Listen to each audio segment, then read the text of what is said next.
Perdue dans la cambrousse espagnole à 1 heure de Barcelone, la ville de Torelló semble à première vue complètement étrangère à la petite balle jaune. Loin des projecteurs des grands chelems, le club catalan est une étape incontournable pour les seconds couteaux du circuit. Durant une semaine, il organise sur ses terres un tournoi futur doté de 15 000 $, autrement dit, l'échelon le plus bas du tennis professionnel. Venus des 4 coins du monde, c'est ici que les jeunes promesses de demain et les ferrailleurs les plus acharnés se livrent une lutte sans merci. Le tout dans l'anonymat le plus total. Sur place, nous retrouvons le Français Vivien Versier. Après avoir terminé ses études aux États-Unis, le joueur de 24 ans s'est lancé récemment dans la 3e division du tennis. Case obligatoire dans la carrière d'un joueur, ces tournois sont décrits par ceux qui y participent ou qui s'en sont extirpés comme une jungle impitoyable. On se bat tous vu qu'on joue pour l'argent, enfin la plupart ils sont là pour l'argent.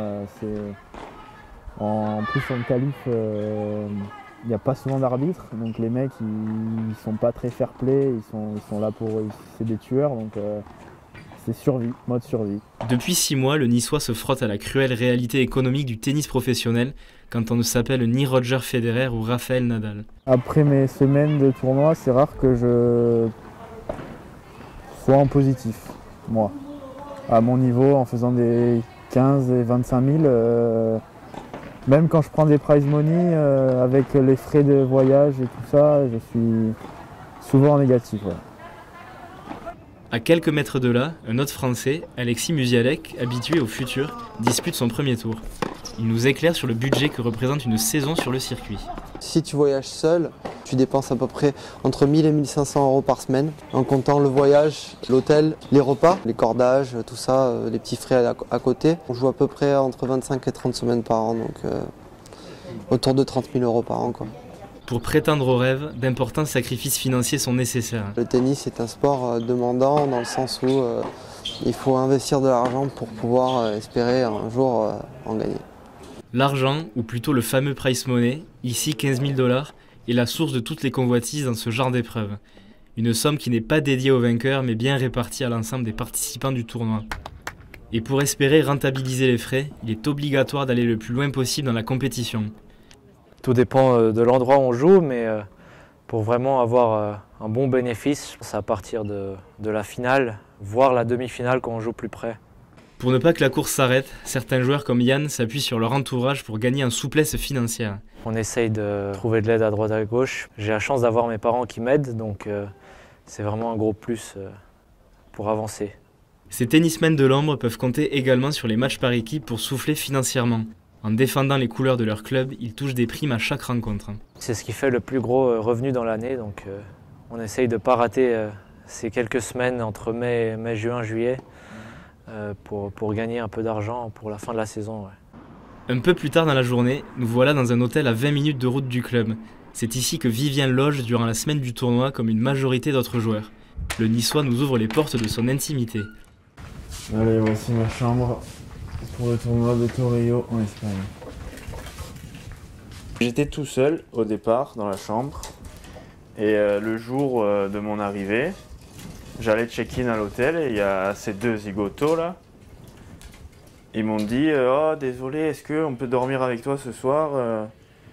L'hôtel est complet, on peut pas réserver de chambre pour nous, machin et tout.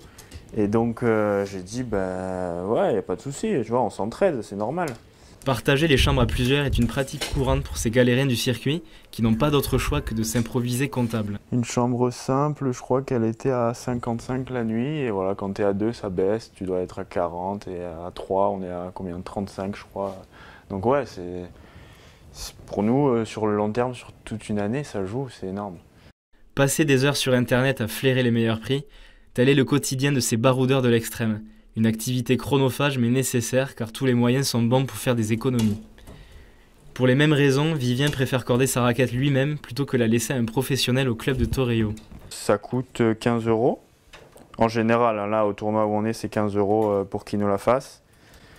Et ben voilà, je fais l'addition et pendant l'année, ouais, c'est un budget aussi. Donc, Des raquettes, Vivien en corde une par match en période de tournoi. C'est bon, raquette finie, prêt pour demain, ça m'a pris 45 minutes. La soirée est courte pour Vivien qui pense déjà à son prochain match. Bon voilà, fin de journée, on se pose un quart d'heure, 20 minutes, on regarde une série et on va au dodo. Après l'avoir suivi pendant 3 jours en immersion dans un tournoi à la météo capricieuse, l'heure du bilan a sonné pour Vivien. Avec 3 victoires en qualif, dont une jolie perf contre un Turc mieux classé que lui, le Frenchie a réalisé un très beau parcours. Mais la réalité économique est brutale. En s'inclinant au premier tour du tableau principal contre un Argentin expérimenté, le Niçois quitte l'Espagne avec 50 $ de prize money au total. Une somme qui reste secondaire pour Vivien qui s'est lancé dans cette aventure avant tout par passion. Le monde professionnel, c'est quelque chose que je connaissais pas. Voyager, découvrir les différentes cultures. J'ai fait l'Amérique du Nord que je connaissais, l'Amérique centrale. Là, je joue un peu en Europe et j'aimerais bien aller en Asie pour voir ce que c'est. Des Viviens, on en dénombre environ 15 000, jouant régulièrement et seulement sur les tournois futurs. Et si c'était eux finalement les véritables légendes, ces joueurs qui vivent non pas du tennis, mais pour le tennis.